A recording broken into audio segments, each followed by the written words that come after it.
바이든 취임 50일 동안의 5대 극좌 정책. 지난 10일은 바이든 대통령이 취임한 지 50일째 되는 날이다. 길지 않은 시간이지만 극좌적인 조치가 줄줄이 이어졌다. 미국 보수 성향의 매체 브라이트바트는 바이든의 5대 극좌 행보에 대해 정리했다. 바이든의 첫 번째 극좌 정책은 키스톤 XL 송유관 사업 허가를 취소한 것이다. 바이든 대통령은 취임 첫날 키스톤 XL 파이프라인 허가를 철회했다. 일각에서는 바이든의 이 조치로 무려 7만 명의 미국인이 일자리를 잃게 될 것으로 예상하고 있다. 트럼프 행정부는 키스톤 XL 석유 파이프라인 사업을 허가해 직간접적으로 수천 개의 미국 일자리를 창출했다. 하지만 바이든은 취임하자마자 이 허가를 취소했다. 스티브 다인스 몬태나주 공화당 상원의원은 바이든은 취임 첫날 펜 한 번 놀려서 미국의 에너지 프로젝트를 죽이는 조치를 취했다며 몬태나주처럼 에너지를 생산하는 주에서는 키스톤 XL 파이프라인이 매우 중요하다고 비판했다. 바이든의 두 번째 극좌 정책은 이민자에 대한 통제를 중단한 것이다.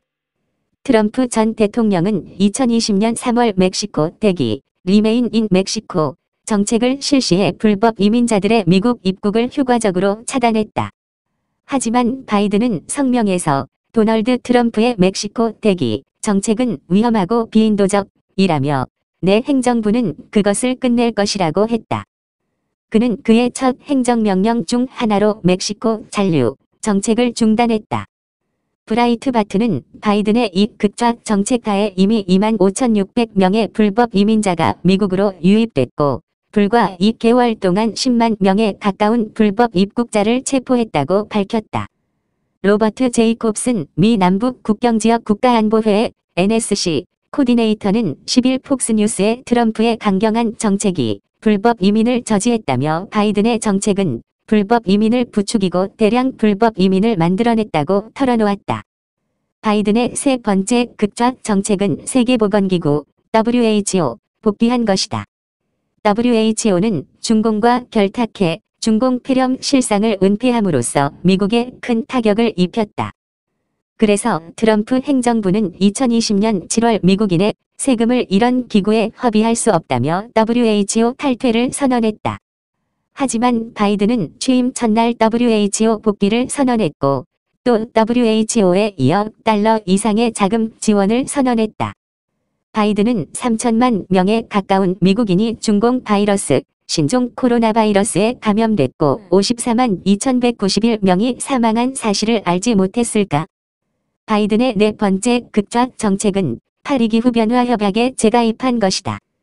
미국이 억울한 돈을 쓰는 정책인 만큼 트럼프 행정부는 2020년 11월 파리기후 변화 협약에서 탈퇴해 미국 납세자를 위해 많은 불필요한 지출을 절약했다.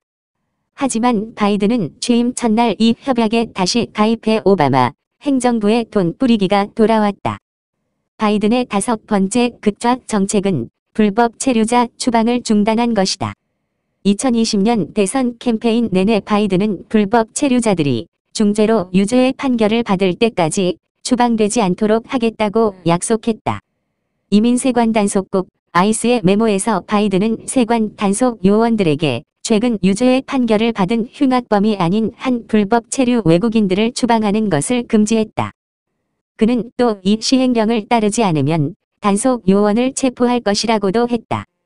1조 9천억 달러 규모의 위장 코로나19 구제 계획은 그나마 돈을 미국 내에서 썼지만 이런 극좌적 대외 정책은 미국의 덕이 되는 것이 하나도 없다. 바이든은 도대체 미국을 건설하고 있는지 망치고 있는지 알 수 없다. 바이든 취임 50일간의 6차례 민망한 순간. 지난 10일 바이든은 백악관에서 중공 폐렴 팬데믹 선언 1주년을 맞아 연설을 했다. 미국 보수 성향의 인터넷 매체 게이트웨이 펀딧, 더 게이트웨이 펀딧은 이 연설을 시청한 온라인 시청자가 1,049명에 그쳤다고 전했다. 하지만 그는 8,100만 표를 얻어 당선된 대통령이다. 이런 상황은 이번이 처음이 아니라서 사람들은 이미 익숙해졌다. 하지만 바이든은 6차례 민망한 순간을 연출했다. 첫 번째는 2월 15일 CNN 방송에서다. 그는 소수자들은 인터넷 사용법도 접속법도 모른다고 했다. 이 소수자들은 어떤 대상을 지칭하는 것일까? 두 번째도 2월 15일 CNN 생방송에서다. 그는 엉뚱한 농담을 던졌다. 그는 누구나 내가 사람보다 아이들을 더 좋아하는 것을 안다고 말했다. 바이든의 눈에는 아이가 사람이 아니라는 것인가? 세 번째도 2월 15일 CNN 방송에서다. 그는 우리에게는 취임 당시 백신이 없었다고 했다. 실제로 그는 취임 전에 백신 접종을 했다. 보아하니 바이든은 백신 접종을 또 하려는 것 같다. 네 번째는 지난 3일 USA 투데이의 인터뷰에서 나왔다. 그는 마스크 착용을 꺼리는 것은 네안데르탈인 같은 생각, 니엔덜솔 싱킹이라고 했다. 그는 우리에게 가장 필요치 않는 것은 바로 네안데르탈인 같은 생각이다. 마스크는 여전히 중요하다고 했다. 위키백과에 따르면 네안데르탈인은 대체로 구석기 시대의 선사 인류이다. 바이든이 마스크 착용을 싫어하는 사람들은 네안데르탈인과 같다고 한 것은 그들이 이성이 없다는 뜻인 것 같다. 그렇다면 바이든은 자신의 상황을 잊은 것이 아닐까? 바이든은 여러 장소에서 마스크 착용을 종종 깜빡하는데 사람들이 이를 촬영해 인터넷에서 전한다. 그는 누구나 마스크를 착용해야 한다면서 착용하지 않으면 처벌한다고 규정했다. 아마도 이 마스크 착용 명령은 다른 사람을 겨냥한 것일 뿐 자신은 제외한 것 같다. 다섯 번째는 지난 3일 CNN 방송에서 나왔다. 그는 이날 중공의 위구르인들에 대한 박해를 언급했다. 그는 시진핑 당국이 위구르인들을 박해하는 것에 반대하지 않을 것이라며 나라마다 문화적 규범이 다르다고 했다. 바이든은 앞서 트럼프 행정부가 중공이 신장 위구르족의 인종 소멸 범죄를 저질렀다고 규정한 것을 문화적 규범의 차이라고 보는 것이다. 사실 이것은 바이든이 추태를 보였다기보다는 진실한 속내를 드러냈다고 보는 것이 더 맞을 것 같다. 일각에서는 바이든이 시진핑에게 마음대로 죽여도 나는 상관하지 않는다는 신호를 보낸 것이라고 비판했다. 여섯 번째는 지난 8일의 일이다. 바이든은 여성 장군 지명자 2명을 발표하는 자리에서 그가 지명한 국방장관 로이드 오스틴의 이름을 잊어버렸다. 그는 전직 장군인 장관에게 감사를 표하고 싶네요. 나는 그를 계속 장군이라고 부르고 있어요. 나의 국방부 그룹을 이끄는 이 사람을 라고 했다. 저의 기억으로는 할머니가 임종 직전에 가족들의 이름이 떠오르지 않으셨던 기억이 난다. 우리 현지에서는 늙어서 노망이 났다고 한다.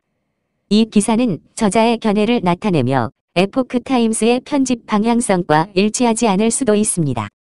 출처 에포크 타임스 2021년 3월 16일 이호근 방송